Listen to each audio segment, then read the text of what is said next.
we'll just get that underway.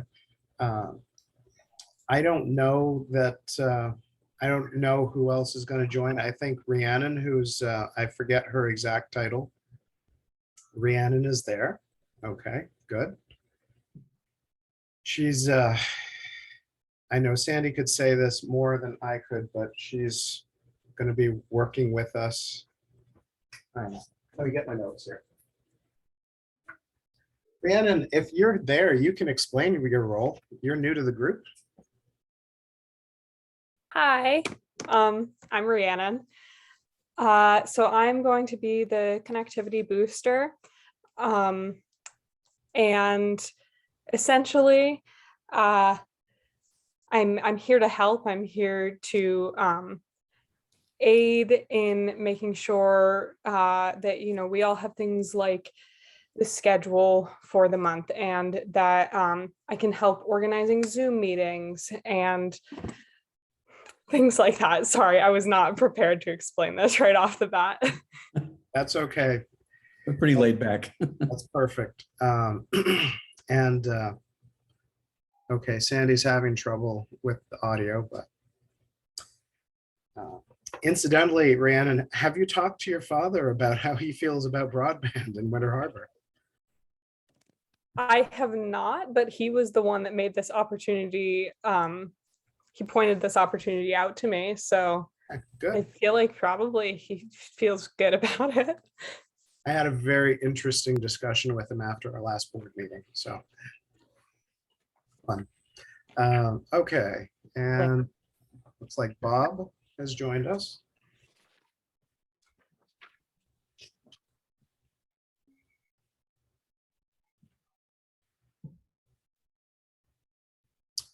No audio yet, Bob.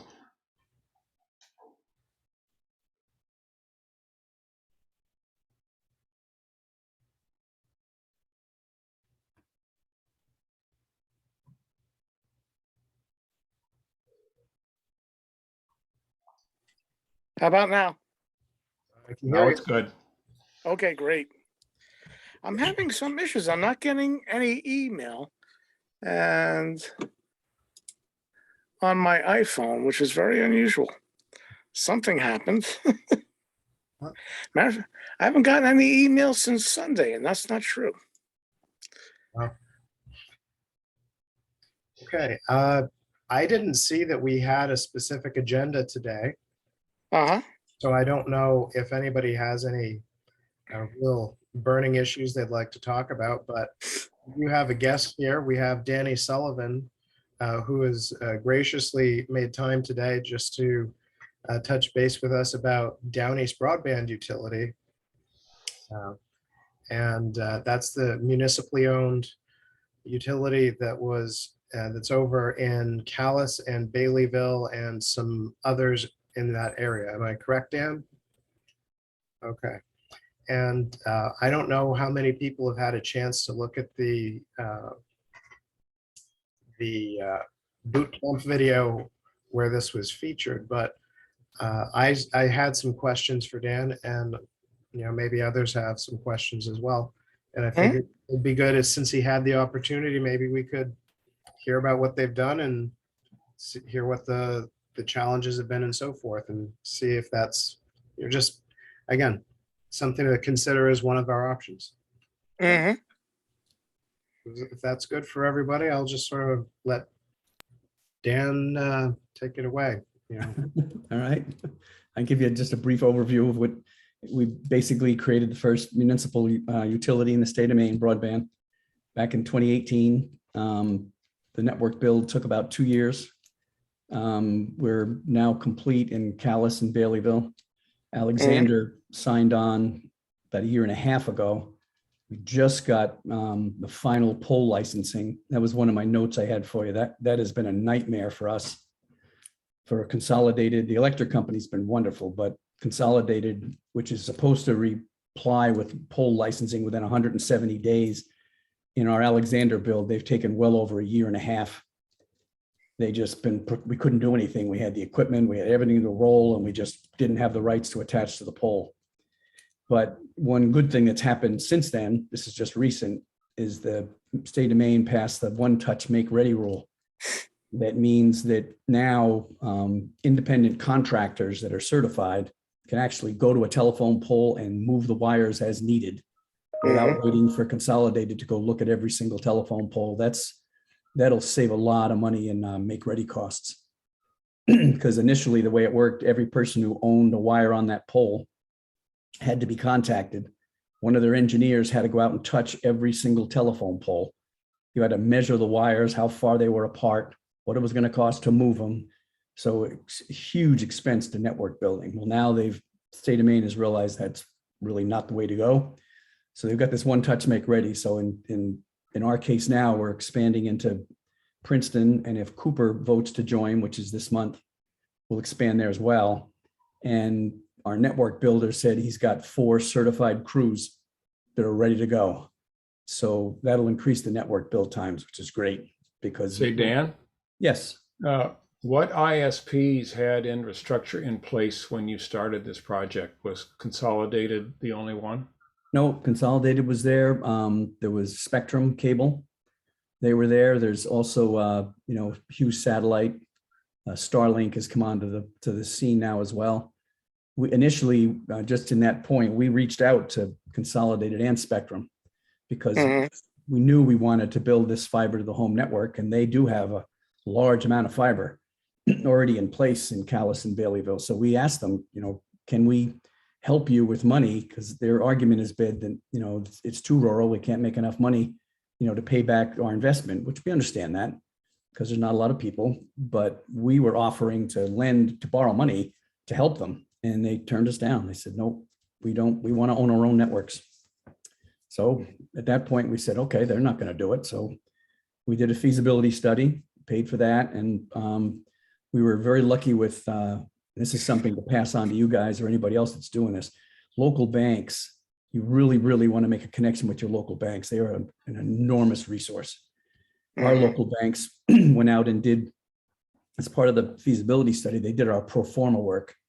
And we got some really good projections on what this is going to cost, what the payback's going to be, a lot of stuff that we couldn't have done on our own. And that was just donated to us. They said, we're just here to help. So in the latest grant round that we just achieved the grants on, the banks in that case, we've got 2 banks that are already say we're ready to go. Whenever you're ready to do this, we'll provide the balance.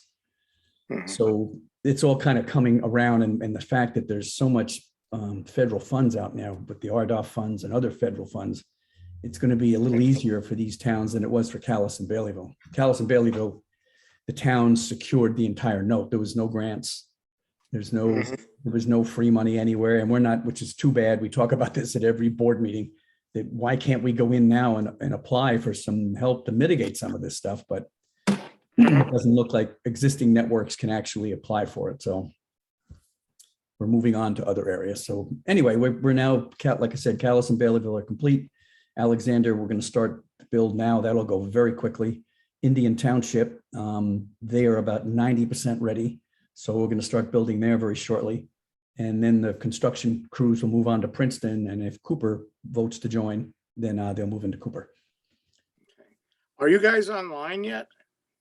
Oh yeah. We've got a little over 500 customers. The sign up rate's been good. We were hit by COVID, so that, we were operational in 2020, but that did impact, people getting to people's home. You know how it all goes. That's kind of ironed out now. So we're in the process of we have a Zoom meeting here with the board here this week. Then we're gonna start doing some community outreach stuff. We've done a lot of this anyway. We did that long before we got the vote from the citizens to go ahead and do this. But what we're seeing is, because we're a predominantly elderly population here, we do see some that are, they're very reticent to change. They're paying a lot of money to Spectrum to get what they've got, but they understand what they've got. So they don't want to change it. They know they go to channel 38 for the Patriots or whatever it is they want. So we're having these community outreach sessions that are going to then educate people a little better on exactly what streaming services are. And we're going to have the providers there to actually sign people up. Another piece that a lot of people may know about but don't understand is the emergency connectivity program that's in place right now, that certain income groups, and the income threshold is fairly high, can get for the next couple of years anyway, $30 a month off of their internet bill. Right, okay. So that's a plus that we're going to be promoting, because in our cases, a 100 by 100 connection on our network is $59. So $60. So people can now get it for 30. Well, just so you know, Spectrum just announced 200 megabit Yep. access. So for downstream. Yeah, Yeah, it's only 10 or 12 up, but I've Yeah. tested, it's about 230 down for me. That's the hook. That's the thing that you really, really need to pay attention to. I've been in IT for over 40 years, and I can tell you nowadays, one of the more important things is upstream. Yeah. Everybody thinks down, but it's that upstream, because everybody's communicating with cloud computing. If you're going to start doing telehealth, doing education, all that stuff needs vast amounts of upstream. And the cable systems are copper. They're not capable of doing that. That's Well, why. did you confirm? Because I've confirmed that for the town of Winter Harbor, at least 70% of it is wired, and it's hybrid fiber cable. Okay, HFC. And then with DOCSIS 4.0 coming online probably at the end of the year, there's really, in terms of fiber, because fiber, you will get the symmetrical Right. ups and downstream, but the same thing will happen with DOCSIS 4.0. No, what the cable companies have done, if you look at a cable company's maps, and I've seen them, they have massive amounts of fiber all over the state of Maine, all over the country. Sure. But they don't want to spend the money to do that last chunk to the consumer. They're dropping it with copper. And in copper, no matter, even the DOCSIS 4.0 coming in, cannot push symmetry across a copper line. They need to finish that last piece of fiber, and they're unwilling to do it. Bob, can we back up for just a second? I want about the process that was followed. Yeah. How close were the votes in the town, in the various towns? In Calais and Baileyville, they were unanimous. We had no dissent at all in Calais and Baileyville. No in dissent. Alexander, it was 67 for and 10 against. In Alexander, Indian Township was 100%. So that implies you did a pretty good job of educating the populace in advance. Yes. Yep. And we had Spectrum in particular dropped next day air envelopes on our city managers and select people almost on a weekly basis, trying to sway them. And one of the arguments around it was the network we built it's called an open access dark fiber network, means that there's multiple ISPs on it, which means there's competition, which means companies have to vie for your business. In a cable system and consolidated, they set the prices and there's no competition. If you want that system, you're going to pay what they charge you for it.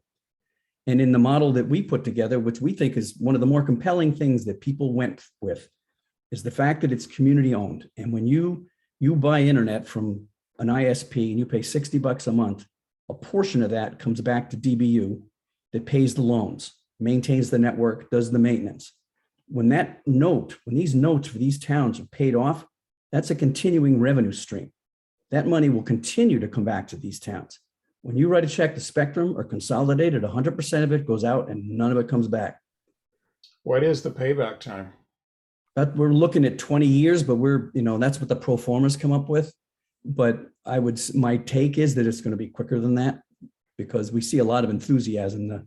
The issue is, like I mentioned earlier, is the education piece. But once we educate them and bring them over, they don't go back. We haven't lost any customers. The only customers we've lost is somebody that's moved. But we haven't had anybody that said this service is terrible, we don't want it. I had a question, Dan, regarding the cost of maintenance. I've heard about hybrid community owned, that part of the cost is maintenance and who is actually responsible for that. So the contracts that you've made, is it with maintenance to be done outside, or is that a community burden as well?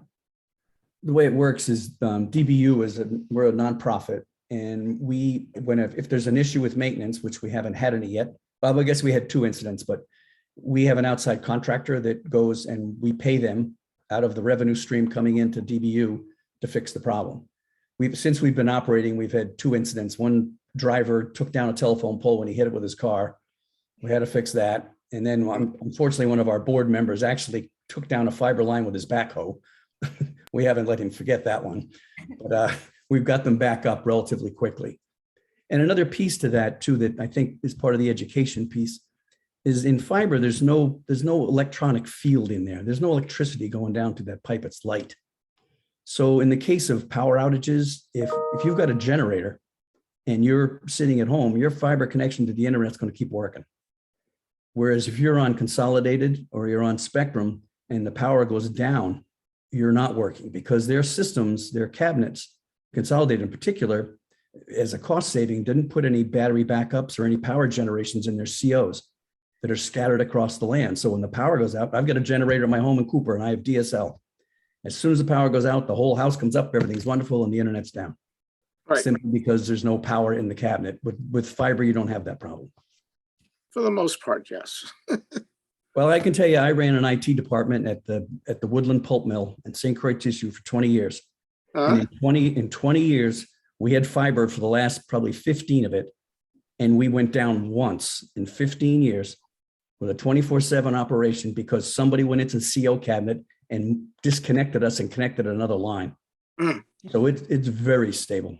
No, there's no question about fiber being stable. No, as a matter of fact, do you have about fiber? Do you have any SLAs?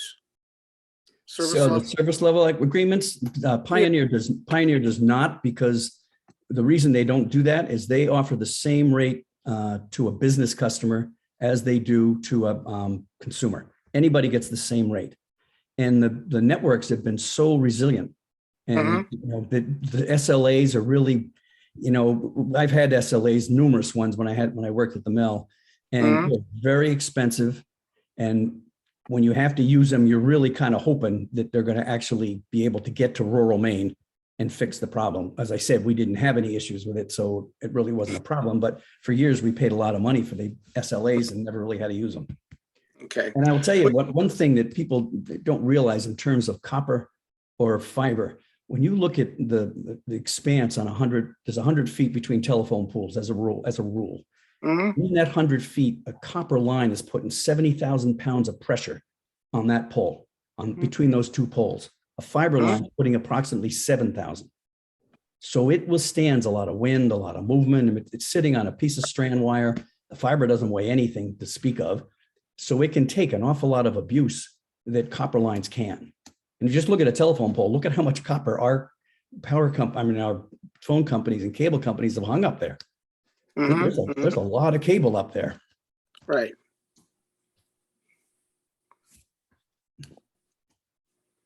Hello.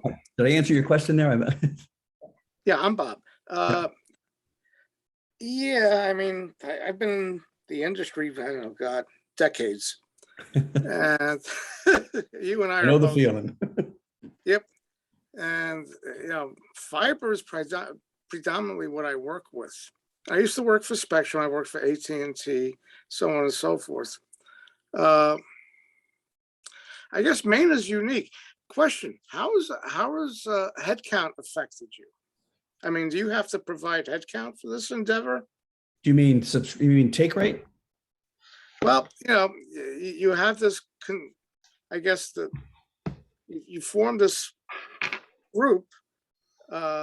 Who's spearheading it? Are they salaried or what? Or Oh no, the Down East Broadband Utility, the board that I'm on, we're all volunteers. This is a volunteer board. We're not paid. We hired a network operator. So right now we have 1 employee. He has a couple that work underneath him, but we have a network operator that takes care of all the operations. So he takes care of the phone call to maintenance if they need it. If an ISP says we need to hook up somebody on Swan Street, he has somebody who goes to our CO cabinets and makes the connection between the 2. So we don't have a large workforce. And when you said headcount, you're thinking of employees, I guess, right? yeah, somebody that's salaried that's doing the work. Say, for We instance, got 1. well, who's doing the provisioning? What do you mean? Who's making the connections? Yeah. the way it works is that in Calais and Baileyville, we have 2 CO cabinets in each town. Mhm. One town is the connections to all the homes across the whole town. All the fiber connections come into that building. Into Mhm. that building, there's an underground connection over to a second building, which is Mhm. where we lease rack space to the ISPs. The ISPs, when they get a customer, they go over to their side of the building, they make a connection, and our network operator makes the connection on the DBU side. Okay. Now with the okay, so that's the provisioning on it. Where do you attach? You attach to, there's a demarc to the customer's house, the residential home, or what? Yes, the way that the ISP does it right now is they will pay for the first 1,500 feet from the telephone pole to your house. Anything after 1,500 feet, they have to negotiate with the contractor. The consumer picks up the difference after that. But as far as when you become a customer on the network, it's $59.95 to start. There's no equipment costs. There's no taxes.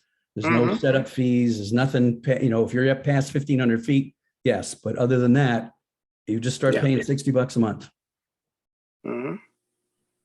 Okay. It's been very reasonable for, once people understand the idea of streaming, and, if you add a Hulu account to it, you're basically doing the same, if not more, than having a cable connection. And our Right. cable bills around here, we're averaging $175, $200 a month.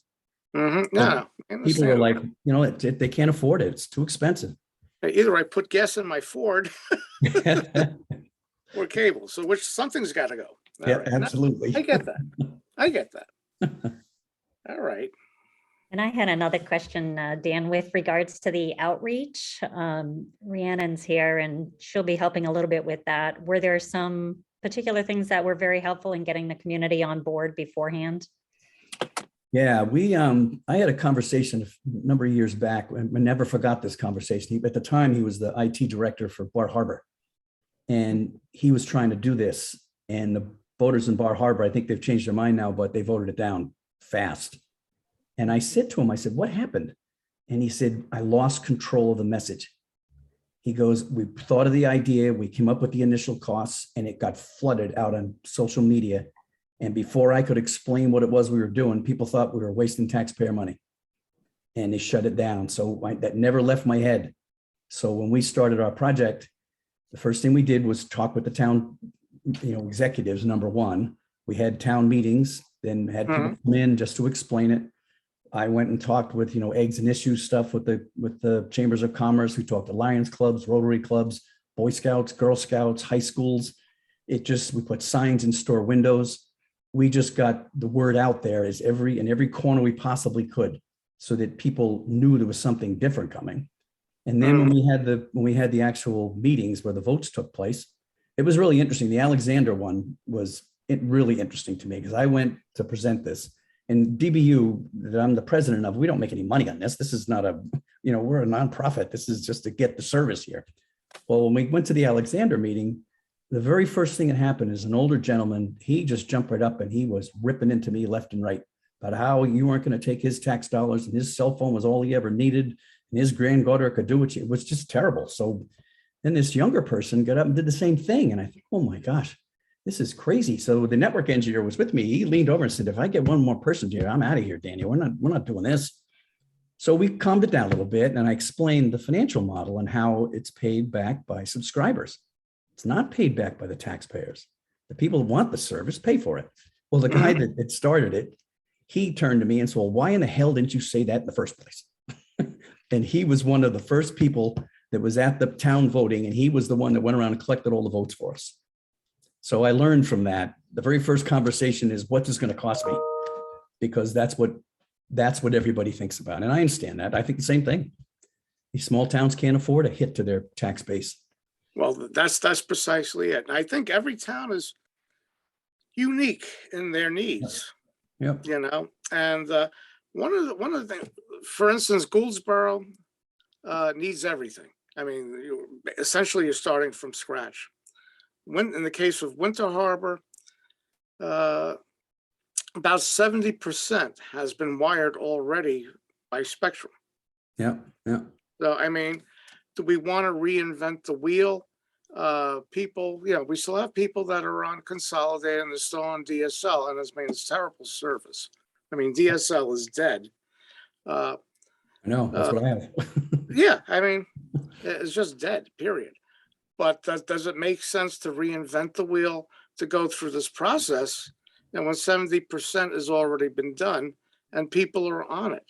So, I can give you a cautionary tale around that. There's a town right here in this area that unfortunately they didn't think this all the way through, and they signed a 15-year agreement with Spectrum to build out their networks at Spectrum's rates, at Spectrum's speeds, and when Spectrum wants to do it. 15 years.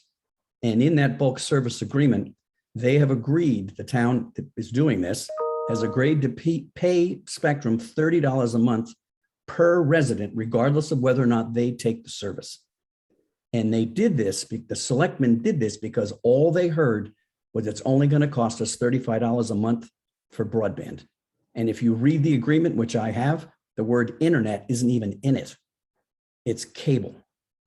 That's all they talk about. And this town is now saddled for 15 years, unless they find a way to reverse it. So they signed a franchise agreement with Spectrum. They did. Franchise agreements are negotiable.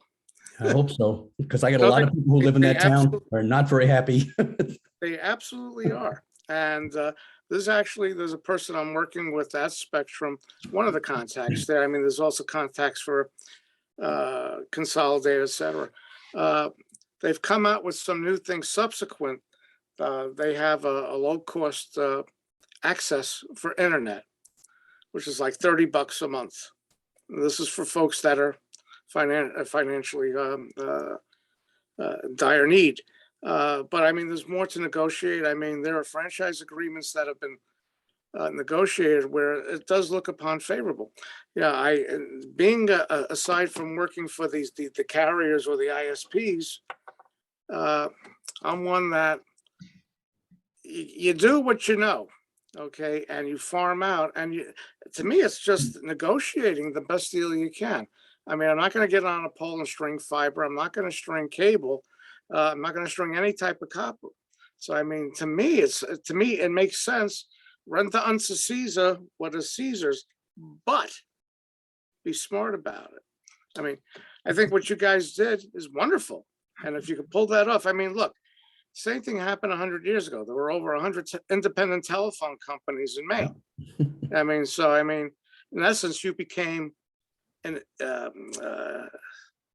ISP or reseller. Well, we built the network for the ISPs. One of the things that drove this and drives me is that over the last 15, 20 years of doing this, I keep seeing the existing ISPs reinventing the wheel.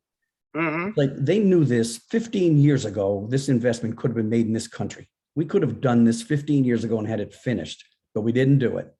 So when we came to the DBU system, we thought we go to the taxpayers. We don't want to come back to them in 10 years and say, we got to do this again, because that's one of the things that really upsets your citizens is that we thought this was fixed and now we got to go fix it again. So when we designed this network, it's considered what they call a home run network, meaning every single person who wants to be on the network gets a dedicated fiber connection.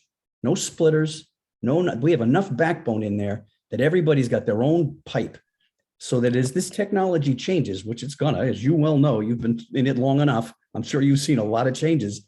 This is going to get crazier and faster, and they have not been able to max out fiber yet. They haven't found a way to clog it up. Well, you're not going to really, I mean, for Calais, and I'm not poo-pooing any town, but I mean, unless you're a major hospital and stuff like that, where you're doing a lot of MRIs and you're transferring data like 10 gig service, you're not going to use 10 gig for home use. I mean, it just doesn't happen. I made a mistake probably 25 years ago when I said to a customer I built a computer for, you're never going to need more than 16 mega RAM. You're going to be fine forever. Well, and I didn't forget that statement either. I get that. I mean, Moore's law comes into play. But I mean, if you need 10 gig, okay, you're going to need 10 gig. I mean, to me, there's a lot of factors that come into to be factored in, rather. Okay, you have a demarcation line for a customer's house, so you got fiber coming in. What's the inside wiring like? It's a matter of they put an ONT unit on the outside of the house, they drill a hole and they send the cable in. There's a little box that hooks up to your router. Okay, so but there is a difference going from fiber to cable to the router. Well, fiber goes directly to your router. Now, your Okay. router can be a bottleneck if you've got the wrong router, but Well, we yeah, I mean, make so, it a point. Our technicians, when they go to a house, not our technicians, but the ISPs, when they go to a house and they install somebody, they take their state-of-the-art laptop and they hook it up to that connection coming into their home and they show them the speeds they've got. Because there's one of the issues is somebody has bought a $20 router at Walmart and they want to know why their house is not running very well. Well, we show them that this is part of the education thing again. We show them that at their house is this 100 by 100 connection, or they can get a gig connection, they can get whatever they want. But the base model, which is what most are taking, is this $60 100 by 100. And we show them that, yeah, it's right here. So if you don't have it in your kitchen, it's because your internal systems need to be upgraded. right. Well, those are the things that we want, need to be taken into account, Absolutely. and that the Yep. consumer Yep. needs to be aware of. Oh, yeah. And that's a hard one to teach them. Well, yeah, I mean, do they want to be bothered with it? I mean, and I think No, people I think the difference with what we did and what I can see which way I think you're leaning is letting the ISPs do it, is that we wanted to have control. We wanted to have control over the costs. We wanted to have competition. There's no competition with the other ones. We wanted to treat this like America, where competition is one of our backbones of how we work. Sure. Yep. And these cable companies and the phone companies have had no competition for years. Oh, sure. And that's Not- the way. yeah. To give you an example of that, I spoke with an executive at Consolidated, and in a conversation we had about a month ago, and I said to her, I said, this is an open access network. I said, why don't you come on, join us, come onto the network and get customers? I said, your argument has always been, and they've used this argument across America, is that it's too expensive to get to these rural areas. I understand that. I'm a businessman, but I said to her, we've built the network, we maintain the network, and we operate the network. All you have to do is get customers on the network. Come on in. And she said, we don't want to do that because I want to be able to monitor my network. I said, done. You can monitor your network. We'll give you access. So then she said to me, well, no, we want to own our own networks. We don't want to have anybody else's network. And that was the bottom line. They want to control it from the beginning to the end. And I look at this as a utility now. I don't look at it as a proprietary system. I think this is something that consumers should have a choice.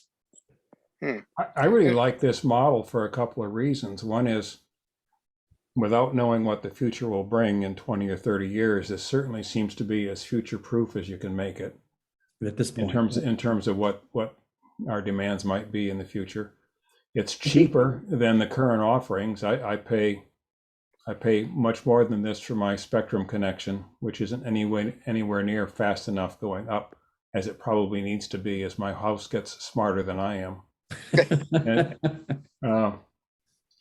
And the fact that it's a public-owned utility and we're not paying stockholders of private-owned companies to take dividend checks home. I like the model. I'm not convinced what the model should be for us, but I think somebody put up the note and put up a note. Whatever our solution is, if we're expecting to tap into federal funds and potentially other funds and collaborate, this has to be a peninsula-wide solution, which includes those rural aspects of Goldsboro that currently have nothing. Yeah. And part of the federal funds too, if you read the MCA guidelines and the rules around a lot of this money, is that it's got to be a minimum of 100 by 100 connection in order to get the money. It's got to be competitive. That one right there, I don't know how a Spectrum can come into the MCA group and say, we'd like some money to build a network and say we're competitive. How are they going to answer that question? I'm sure there's going to be a lawyer out there who will figure it out, but that is part of the guidelines. The federal government, they haven't been the wisest people to take care of this in years, but at least they had enough sense with these ARPA funds to let the states decide what is best for the states. Let them figure out what they need, not having somebody in Washington figure out what somebody in Washington County needs. And I think that's been a plus. Well, and I think now with these funds, you can actually make these fiber network builds far more affordable. I know in Cooper's case, we had a $600,000 build. We got a $400,000 grant. we're going to go out and find the other 200, whether it's backed by the town or it's some other funds, but that's doable. Well, see, to me, that's the political aspect of it that has to be taken into consideration. I mean, in the case of the town of Winter Harbor, they're very cost conscious, let's say. Yeah. All right. Then Yes, they take your are. scenario. You got a $600,000 bill, you got 400,000 in grant, finding the other 200,000. Okay. That's why I'm leaning towards some type of already existing provider. And the way the agreement is now, keep in mind that, right now we're fact finding, and that we've gone out with for Gouldsboro as well as Winter Harbor. We went out with a survey. What are people looking for? Okay. To some people, and people are confused between internet and cable, two different creatures. Okay. Absolutely. And one price for internet, another price for cable. Yeah. And that's the thing. What we're providing here is an ISP solution, internet. All right. With that being said, I mean, what are they looking for? Is there, I think Winter Harbor and Gouldsboro, like Calais, where the demographics 60, well, I think the vast majority of the age here is like 61 and over. So, I mean, there's going to be different needs for that. And then like I said, Winter Harbor is very tight with the money and budgeting. 200,000. Oh my God, we can't do that. I mean, that's going to be the knee-jerk response. But And I think but to Dan's point, it's not tax money that funded this. It's subscriber money, and the subscribers end up paying less than they would with the private ISPs. That's why you do your due diligence. That's why you do the performers, you do the idea, you check out and see. Right. And to your point, Bob, a lot of this stuff is a misinformation piece. The people that think they can't afford that, maybe they can't afford that $200,000 or whatever the number ends up being. But these companies that have been in existence, they keep pushing telehealth and all this education stuff we're going to be able to do. Well, they're not going to be able to do that. When they can't get the upload, your doctor can't upload what he needs to bring to you. So you can sit there 300 miles away or whatever it is, or it hiccups and it skips. I mean, everybody in this room, I'm sure, has watched their internet go down, has had to go reboot the router 10 times in a month, or maybe 20 or 30. You're on a fiber connection. I have a home in New Hampshire where I have a 1 gig fiber connection. It's never done. And I'm an IT guy. I got stuff going all over the place. And this thing just runs. I don't even think about it. You shouldn't have to think about it. I would just add to respond to Bob's point about, essentially reinventing the wheel here when we're already broadly served. But that is, if we go, and again, like Mike said, I'm not wed to one model or the other, but if we rely on that certain large percentage that's already built out by Spectrum or another provider, we're always beholden to them for the maintenance and the improvements and the quality of that service.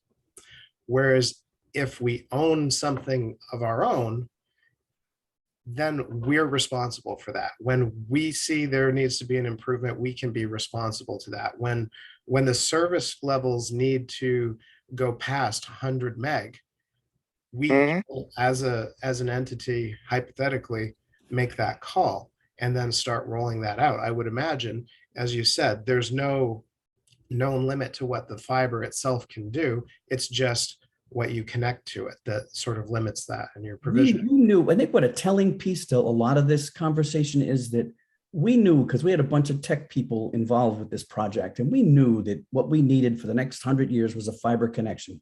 But the very first thing we do, and I've done these talks across many towns in Maine, and one of the first things I say to them is to reach out to the existing ISPs. Reach out to them. They're already out there. Ask them. So we did. We asked Spectrum. We asked Consolidate. Said, listen, we have enough technology expertise to know that for the next 100 years, we need a fiber connection to every home in our towns. We will borrow money and help you do it. And they turned us down. That tells me volumes. It's like we knew the network needed to be built, how to build it.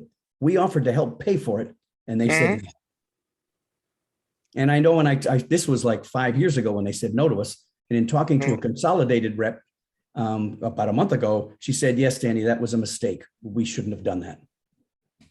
Oh, now it's too late. Yeah. But see, they controlled the narrative, they control the system, they control the network.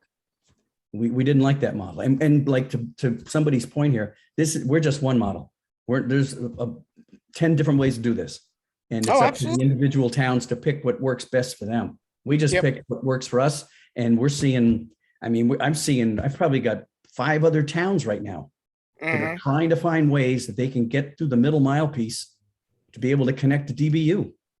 When we put together the grant for Cooper, which is we're in the middle, we're not near a 3-ring binder. We made sure we put enough backbone in that existing towns that aren't even thinking about anything, well, they're thinking about it, but haven't gone anywhere yet, can now get, we've put middle mile in. That's what the MCA should be doing all across this state, is building that middle mile. So little towns that aren't sitting on Route 1 can actually get to fiber and build these kind of networks. But again, we're just one model.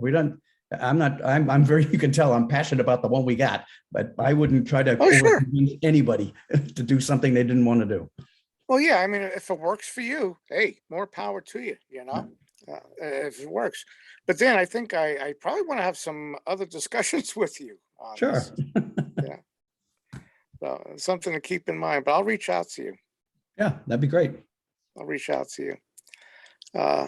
Again, yeah, like we said earlier, each town is unique in its requirements and what needs to be done. Gouldsboro is, looking at the routes and everything in the towns, it's geographically dispersed. Winter Harbor and Schoodic itself, Cirque, it's pretty much compact. I mean, if you're going to expand the network in Winter Harbor, we're not talking a lot. All right. And to me, getting the maps is key. Gouldsboro is a challenge. Gouldsboro is going to be a challenge because you have routes along Route 1, 186, 195. So I mean, there are, and the towns are not close. You're talking some mileage between the towns. There's your middle mile stuff. Yeah. So I mean, everybody's got a telephone pole. But again, that's going to be based upon who we supply. We're going to go out with an RFP, by the way. Yep. And my thing is, what can you do for us? And it's going to be built really along the specifications as set forth, 100 meg up and down. Yep. I'm not tied at the hip to any carrier or ISP. It's what's best for the people, and of course, pricing comes into play on that, and their flexibility. I think what's happening is that the ISPs are waking up, at least in Maine. They're starting to wake up, saying, "We don't need you." I mean, if you want to get really deep and technical, you need to know the peering arrangements and things like that. But on a consumer level, it's not important. It's not even on the radar, not even a thought about it. So, I mean, there's things, a lot of factors to consider. Where we are in this stage of the game, we've put out a survey to be included with the planning boards to going out to the public. What do you guys need? What do you have now? Any intentions in the future? What are you looking for to do? And we bring up the telemedicine, we bring up homeschooling, things like that. So this is what we're crawling here. We're starting at base 1. Well, the important thing is you've got a group that's working on it. Yeah, we have a broadband group. Roy Gott and myself, we're co-chairing this group. The Connect Me group, when you go look for a Connect Me grant, and the MCA will be the same way. That's the very first thing they ask. Do you have a bunch of people that are working on this? Yeah. And take an email from one guy just saying, I want to have this. That's not going to work. No. But we're doing a survey to the general public, went out to all the taxpayers, all the landlords, property holders. What are you trying to do? What do you have now? And we see that, we seem to be getting some information back. It's slow, but we're getting information back. Some people have Starlink. I mean, there's pluses and minuses. It's expensive, the equipment up front, the monthly charges just went up. Thank you, Elon. And, Yeah. Not in business for a year and he goes up 11%. well, you know, And he Spectrum, was given $100 million, for the state of Maine. Really? was he? Oh, yeah. Yep. Okay, interesting. Oh, yeah. He's getting that all over the country. He's gotten a lot of RDOF funds Ah, okay. because he's Okay. in areas that are, really rural. Oh, And- sure. I mean, if your the last telephone pole is a half a mile away and your driveway is a half a mile, it may make sense to do something like that and trying to negotiate. Satellites are still satellite, though. They're like renting hotel rooms. They always overbook them. And Yep. eventually they're going to be too slow. They're not going to be able to handle what they need. They have to pump another 10,000 satellites up in the air. Oh, absolutely, And then absolutely. You're technology will change and you can't get a ladder big enough to go up there and change it. So limited. Oh, yeah, no, Ju- satellite. Just backing up on the survey question, obviously, we're still in this early data gathering phase. Mhm. I'm always concerned that the people that we are doing this for are underrepresented in the response panel. That the folks who will, in the long run, benefit from having fiber to the house, even the future owners of some of these homes, are not represented by a survey that isn't answered by the folks that are up there in the woods that really don't know what they are missing. Mhm. And I wonder how we're going to factor that in as we look at the survey results. Mike, I will just jump in here and say, as related to my campaign for House District 12 for this November, I'm going to be doing a lot of door-to-door, and I'm going to try to bring a survey or at least a discussion about broadband and the importance of filling out the survey with me as I go along. And I'm hoping maybe that little personal touch will not necessarily specifically benefit me, but I'm hope it will make it more important to people to fill out, that they actually think, hey, here's a real person who's actually talking to me about this, not just, oh, it's a survey sent to everybody. Mhm. And I thing think you might that's good in terms of helping our response rate. But to Dan's point from that one town meeting that he went to, that gentleman who stood up at the very beginning and said, I get everything I need on my cell phone. Yeah. I don't need anything else. Well, I would suggest as you're going around, trying to get elected, I hope you win, by the way. I don't know you that well, but I think you'll be all right. When you're knocking on that door, you might, if they do have internet connections, suggest that they go to the Maine Broadband Coalition website. They're compiling website speeds from all over the state of Maine. And they're a heavy influence on the MCA as far as the mapping goes, as to who has what and when they have it. I know from doing the grant that we did, they use a company called Vetro, which is mapping the entire state of Maine. And they're using the data that Vetro has that determines what you have in your town. And it's not exacting. A lot of them go by census blocks. If there's one thing in the census block, it says everybody has it.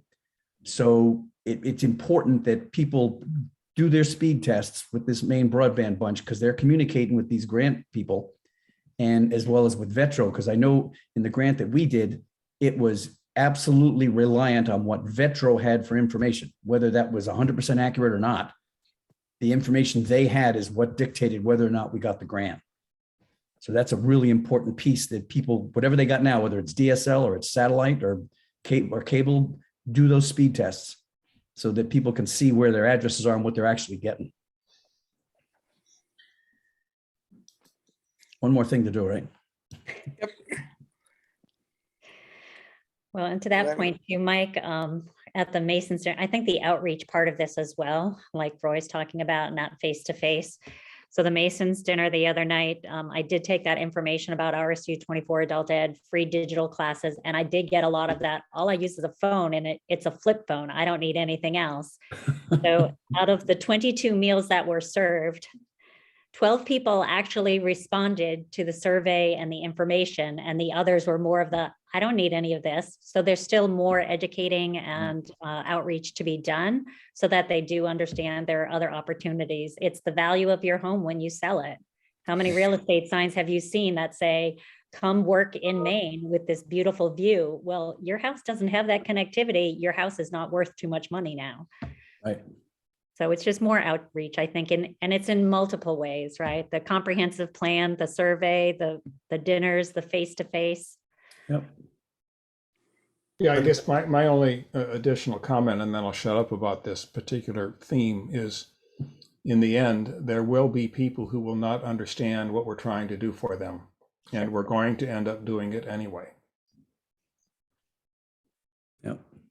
Well, And to that point as well, one of the individuals that I've spoken with looks at adding value to real estate for a transaction. You're selling your home, you're inviting somebody to move in. There are some people who don't want to bring in people from outside, Yep. don't want to have that immigration. And Yep. Those people who don't want the status quo to change in general are not going to be people we're going to win on this project, probably any case. Somebody who doesn't see value in it for them at all, or sees it as a detriment to the community, is going to be opposed, no matter what we do. We had a business owner here that was reluctant to get on because he thought he had what he needed. And one day, not me, but one of our board members was in there getting a sandwich, and he was paying for it. And the owner said, it's going to take a couple seconds, before that goes through, because it was on a DSL connection. Took about 30, 40 seconds for it to happen. He talked to this guy and said, why don't you just try it for a month?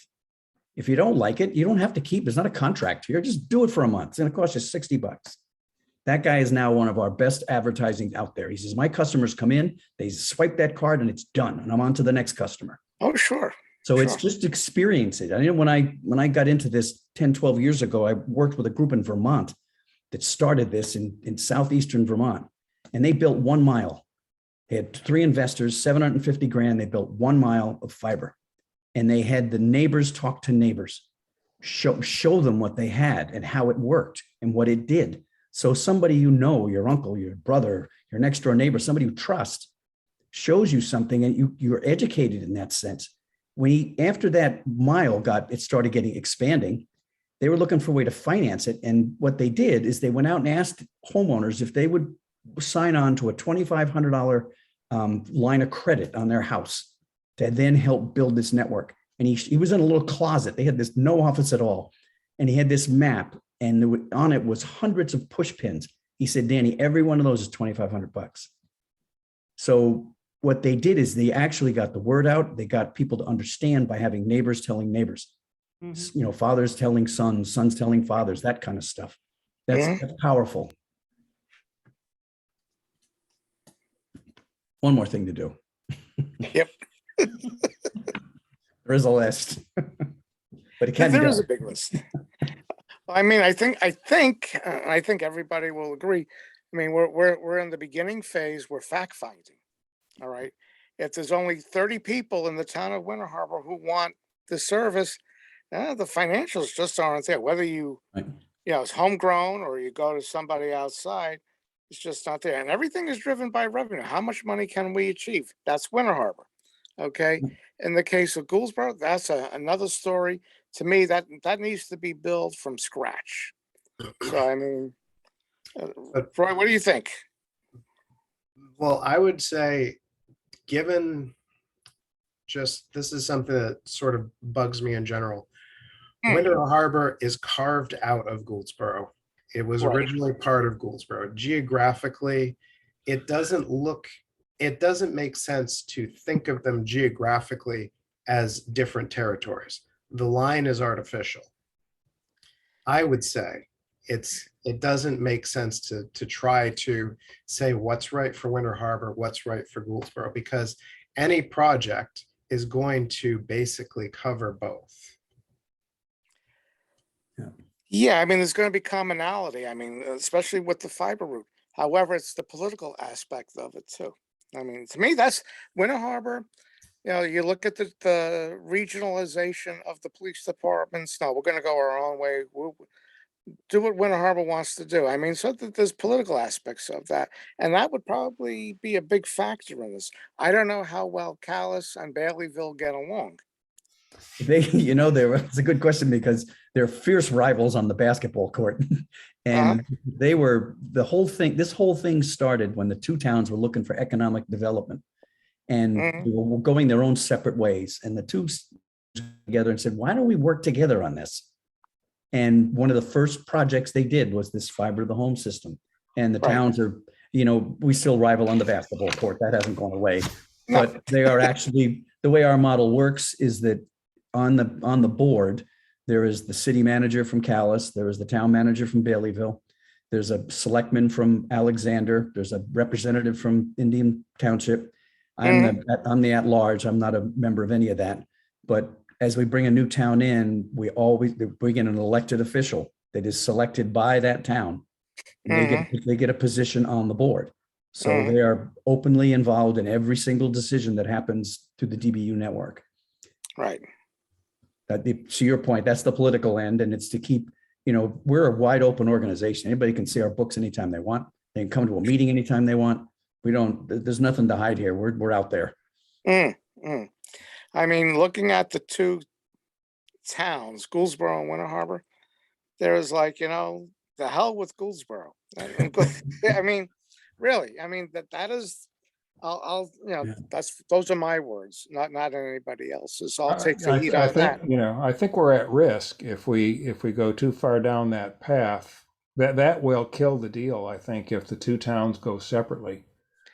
In the 16 or whatever, 18 years now that I've lived here, I've seen the degree of collaboration and cooperation between the two towns increase, not decrease. You look at the consolidated school, the way that the fire and the police departments are working together, the fact that this committee was approved by both select boards without much discussion, I think are all good signs that there is a desire for collaboration among the two towns.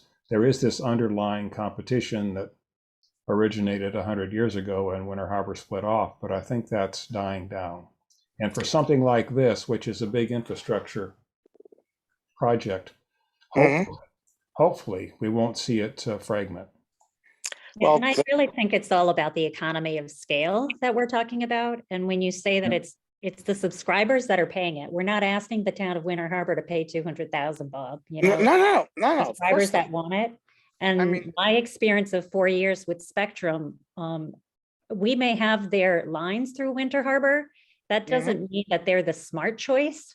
Just because they're the easy choice and already have the infrastructure there, I would like to make a smart decision knowing that we've looked at all opportunities and make sure that we have done our due diligence, especially for the selectmen. Well, that is the purpose. The way I envisioned on the scope of work was to do an RFI, request for information, based upon actually the items that we just discussed today. That would be part of the RFI. Okay. Then we go to an RFP. Once we have the information, every provider will have that. And we'll do a judgment call based upon their response. And it'll of course be in writing. Everything is negotiable.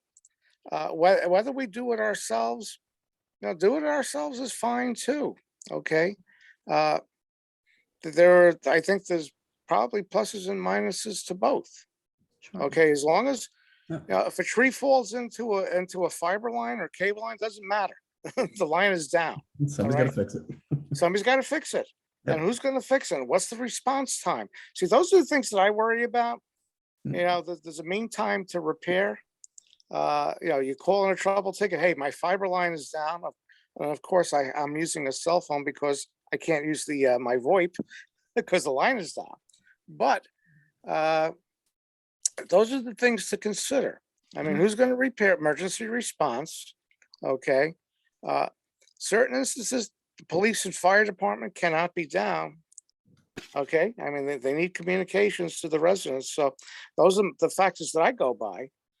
You also have instances with burglar alarms. Those are special assembly units. Okay. You need, for businesses that have a burglar fire alarm, those are factors that come into play as well. So there's an awful lot of thought that needs to go into this. So that's why, Dan, we're going to loop you into this here. It's quite all right. I've had many. Think about to your points. Right now, your fire departments, your police departments are existing with this infrastructure they've got, Right. right? Which is basically by and large, not a very good one, not as robust as it should be. And No. another point to this that I think is equally important is the mobile side of it is not something we need to get rid of. It's something we need to enhance. Oh, Well, absolutely. the Absolutely. mobile Matter of fact, piece, Winter Harbor. every cell tower in this country connects to fiber somewhere. Yep. So if fiber were ubiquitous in this state or in this country, you wouldn't have to have 100, 200-foot cell towers anymore. You could put an antenna on every third telephone pole, Sure. right? You could be sitting, this signal could be everywhere in this state if you had fiber everywhere in this state. That's just another piece to the mobile, to the fire departments and the police departments that need to communicate. If that were in place, they could communicate. Yeah.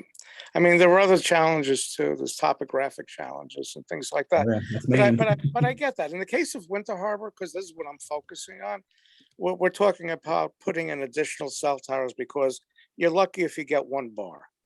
Okay. So, I mean, it's terrible. The closest one is what? Birch Harbor. That's the closest cell tower along this one, I think, in Gouldsboro, a couple in Gouldsboro, but Winter Harbor proper.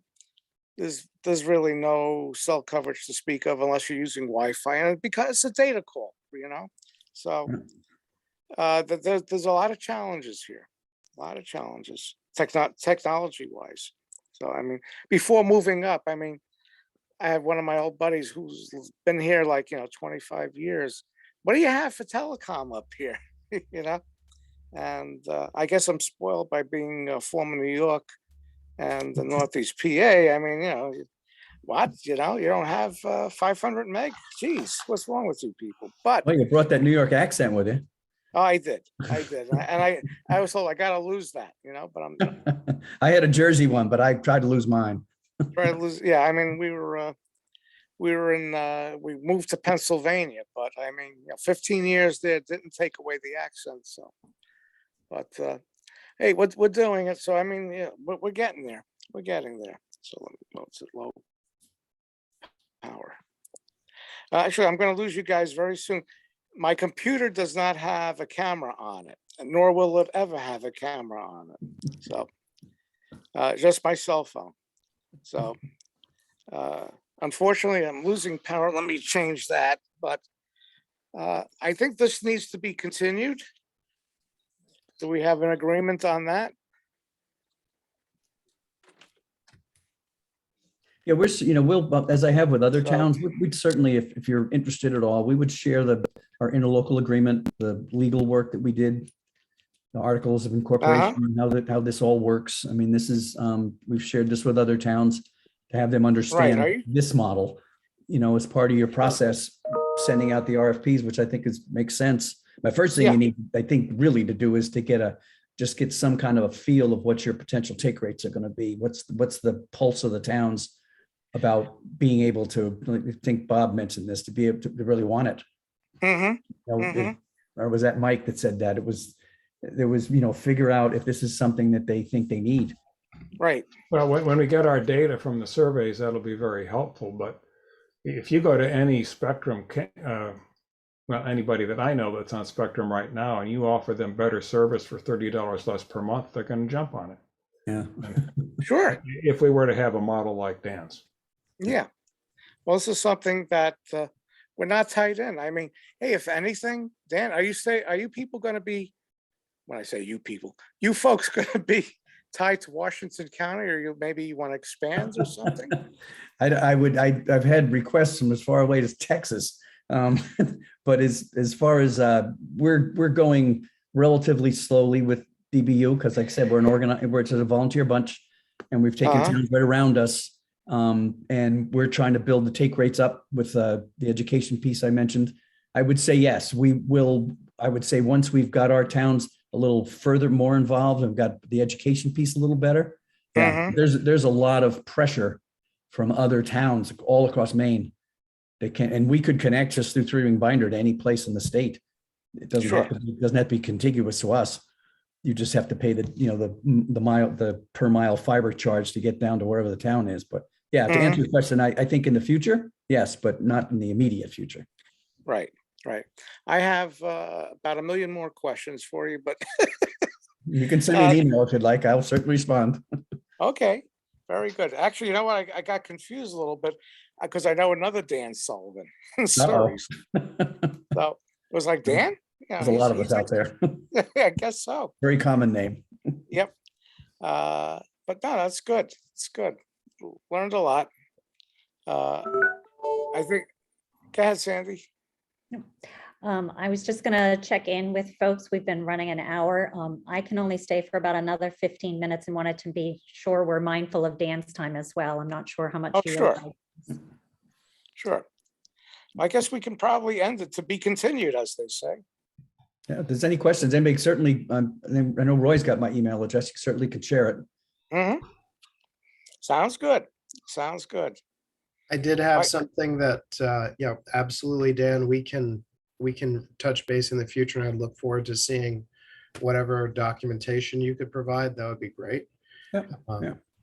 And then I just wanted to run some draft idea of the survey by people, just to see if that was something that would work for them, what tweaks they might envision. So, Hmm.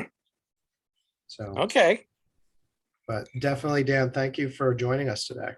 Yep, you're welcome. It's really appreciate that, Dan. Wish you Thank guys you. good luck. Keep Very in All touch. helpful, Dan.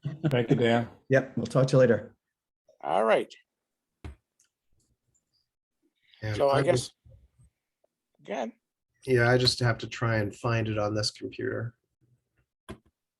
which shouldn't be hard to do in a perfect world. So the document I've created, I've made it a little bit more broad because, of course, what I'm doing is, of course, I'm going to be going door to door from Hancock to Steuben. mm-hmm. So what I have done here is I've just titled this for now, Schoodic Area Internet Access and Usage Survey. But, we could change that if we want to use this or use it as a model for the survey that we're going to. I haven't actually shared screens before that we're going to use for our group, but I just figured this would be an interesting place to start. Sure. Well, what are we known as? Now we're known as Peninsula Broadband. Schoodic Peninsula Broadband Committee. Yeah. So I just So- call it Schoodic Area because that's pretty broad, and I think it can reasonably be applied to Hancock as far as Steuben. It's central to the area. Name and physical address. Name isn't really important, but if somebody wants to put their name on it, I think it never hurts to know who's filling it out. Mm-hmm. Physical address. Again, these are drawn from the survey questions that we put together earlier. So Right. do you currently have service? If yes, please continue to question 2. If you don't, would it be useful or do you want it? And then if they say no, there's really not much point to them looking at the rest of the survey at that point, especially if we're trying to, do education as well. If they're just outright don't want it, I'm not going to try and sell it to them. No.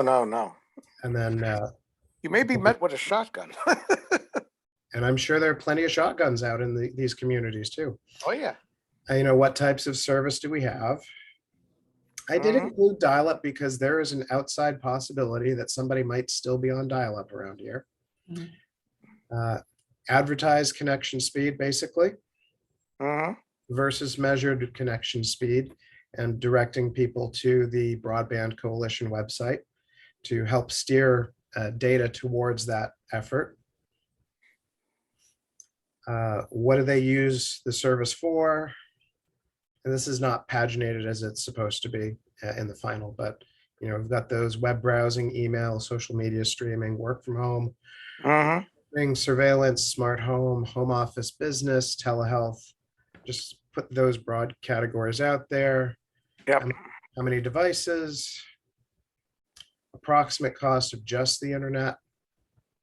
The adequacy of the service. Right. If you don't have internet service but want it, or if you feel it's inadequate, what's your primary obstacle? Mm-hmm. And then this is more germane to the topic we had today, just to throw it out there and get the idea into people's minds that yes, there are ISPs out there. Yes, there are different levels of service that they offer, but hypothetically, if we could do a homegrown internet service provider that Mm-hmm. would be at least as cost effective, at least as good a service, and not raise taxes, Mm. would that be something they would support for these communities? And I think it's important because that'll give us some sort of foundational information about how likely the communities might be to support that sort of a thing. The further questions down, there's nothing there to look at. That's just for making the table. Okay. So that's what I've put together. I don't know if people have thoughts for other questions or ways they'd like to see this done differently. But this is something that you could use as a template for the survey that we want to send out. Just throwing that out there. Yep. Well, I think the surveys have actually been completed, as far as like, formulated and put into paper by the planning boards for Gouldsboro as well as Winter Harbor.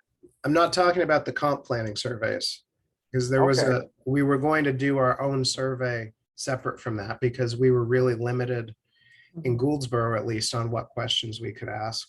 Mhm. And mentioned this earlier, we were going to, with the grant funds, do a mailing to the communities as well.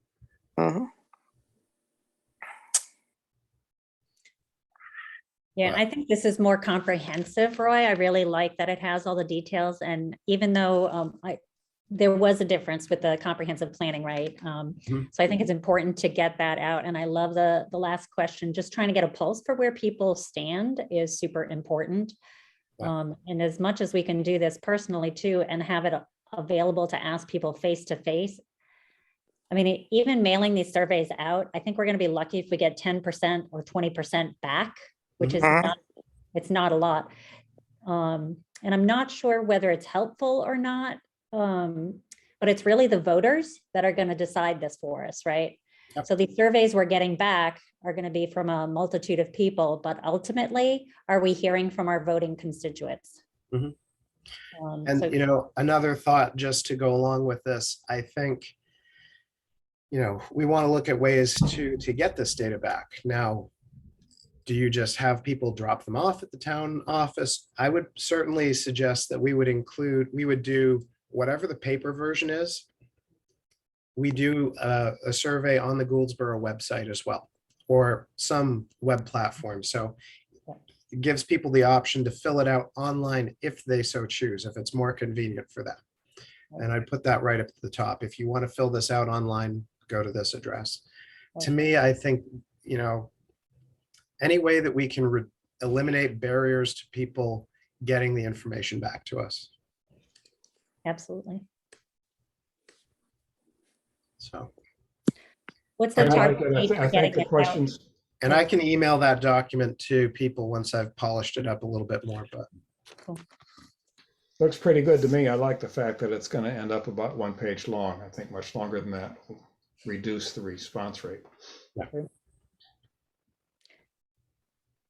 And a timeline for launching was my question. for the survey, Mhm. well, I think once we agree to, the wording and so forth, I don't know about the website, how long that would take to do, but I don't think it would be crazy difficult to set up. And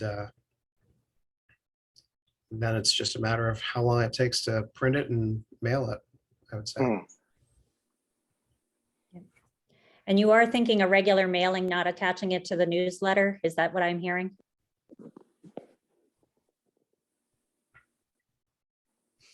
That's looks like what Anne was thinking. Yeah. I think it has some legitimacy as well when you're using, not that we want to just spend money for the sake of spending money, but to say, here's an actual mailing from the Schoodic Peninsula Broadband Committee to everybody, rather than just tagging along. As much as I'm all for free stuff, Yep. because I am cheap. But I get it. So is there an opportunity, though, at that same time to provide any other education portion with this survey? Or is it just the survey that's going out? Like, what's a cover letter or introduction, other ways for them to learn? I don't see why we couldn't include an informational sheet, so long as we can keep the survey concise. Yeah. Maybe we want to sort of give background on why we're asking the questions, all a broad sort of, maybe not 10,000 feet overview of why we're asking what we're asking, but just something that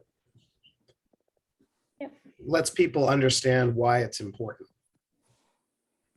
So 2 sheets as opposed to 1 is not going to up the cost very much, if at Well, all. even if it's just an introductory paragraph at the top, it's not necessarily that it needs to be 2-sided or 2 sheets, because it is some cost. I mean, you're still talking $1,000.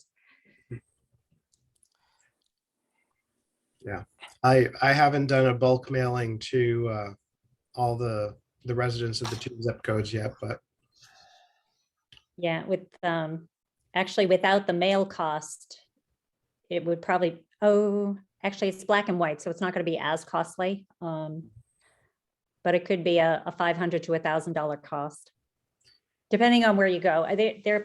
I don't have a lot of connections with printers, but just, Right. I think it definitely does have better validity being mailed directly, though, and not in the newsletter. I would agree with that. now it might be possible to use some of the town's own printing capacity. Maybe we go buy the paper and we just, if it's simple, if it's letter size or legal size, I know Winter Harbor has a folding machine. I think It's Adam not used working it. well. Okay. I knew it existed. Yeah. I couldn't speak to that, but again, maybe that's something we get together, have a party and just fold things. I don't know, but I mean, there may be things that we can do in-house. It remains to be seen. And that would be an ask that I might put out to Rhiannon when she's in town, that might be a good task if she's got capacity and not working on other priority issues. Totally. And I know things like my younger sister is currently a high school student. They have their, community service requirements. And so she's constantly working, folding and stuffing envelopes for something. So I know that there is free labor out there. Before school gets out though, right? So, Cool. well, I'll send that document over email, and then we'll just see what comments come back. And if anybody wants to embellish it, we can do that. And then we can work on the website and Great. see about getting that together. Well, let me ask you a question. Have we gotten any feedback from the residents? Anything back? You mean positive or negative about the process? Yeah, about the just the survey questions. Have we gotten any feedback yet? And that would be a good question for you. Have you seen comp plans coming back, trickling in? I haven't seen anything. And how about you? Ann says Gouldsboro's still receiving surveys. And how many do you think we got so far? Data has not been compiled. Okay. So surveys are coming in, they're coming back, but nothing's been compiled. Okay.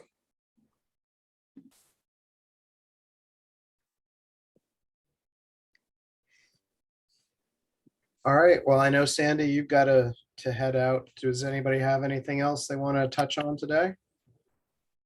No, I have nothing else.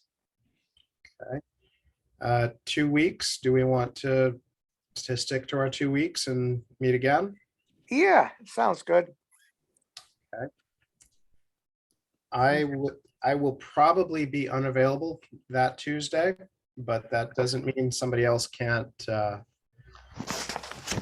can't kick things off. Okay. As far as hosting the Zoom, is that what you mean, Roy? Well, at least hosting the Zoom, and maybe I'll see if somebody else here on campus can sign in and start the meeting for you. Would Rhiannon be able to access as an admin if that were an option? I just have to check with the powers that be here because it's, Schoodic Institute credentials. Got it. Hmm. That's what I thought. Makes sense. I may be able to somehow attend, but I know we're leaving for Romania on the 17th, so I don't think I'll be able to. Okay. They have internet in Romania. They do, but I'm not sure how they're going to be in Boston or in the air over the Atlantic. Yeah. And as I Understood. said, I'm cheap, so I don't buy internet on the planes either. If we get in I a watched- crunch, I I've watched I've the got, little- I watched the little map that shows the plane over the ocean. Hmm. that's entertaining. Very cool. If we get in a crunch, I've got the Zoom account. I can do a long Zoom meeting if we need to. Okay. So if you can't find a way to do that, I can host the meeting. All right. Super. That would be with a different meeting number, but Different meeting number and so on. Yep, yep. all right, very good. Awesome. Right. Thank you, everybody. Thank you. Thank you. Bye-bye.